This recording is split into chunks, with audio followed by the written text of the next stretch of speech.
கர்த்தருடைய பரிசுத்த நாமத்துக்கு ஸ்தோத்திரமும் துதியும் கனமும் மகிமையும் எப்போதும் உண்டாகட்டும்.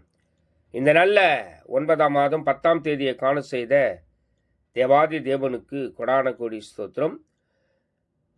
கர்த்தரின் மகிமை ஆத்தும ஆதாயம் சுவிசேஷ ஊழியத்தின் சார்பாக இன்றைய நாளுக்கான சில நிமிட தேவ செய்தியை கேளுங்கள். இனி காலம் செல்லாது, என் ஆண்டவராய் இயேசு கிறிஸ்து வரப்போகிறார். ஆயத்தமாயிருங்கள், அநேகரை ஆயத்தப்படுத்தி ஆண்டவர் பக்கமாய் திருப்புங்கள். பக்கத்துணையாய் கர்த்தர் எப்போது உங்களுடனே கூடவே இருப்பார்.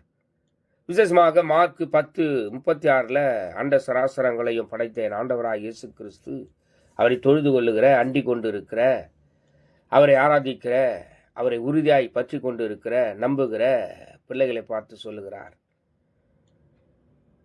அவர் அவர்களை நோக்கி, நான் உங்களுக்கு என்ன செய்ய வேண்டும் என்று விரும்புகிறீர்கள் என்று உங்களுடைய மன விருப்பத்தை கேட்கிறார். உங்களுடைய மன விருப்பத்தின்படி உங்களுக்கு தந்தொருளி உங்களை ஆலோசனைகளை நிறைவேற்றுகிற கர்த்தர் கேட்கிற எவரும் பெற்றுக்கொள்கிறார். கேளுங்கள், அப்பொழுது நிறைவாய் கர்த்தர் எதை கேட்டாலும் உங்களுக்கு மன விருப்பத்தின்படி இந்த நாளில் கொடுப்பேன் என்று கர்த்தர் சொன்னாரே.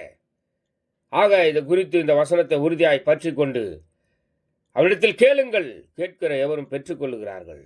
ஆக இந்த நாளில் கேட்டு பெற்றுக்கொள்ளுங்கள். கர்த்தர் தாமே எங்களுடனே கூட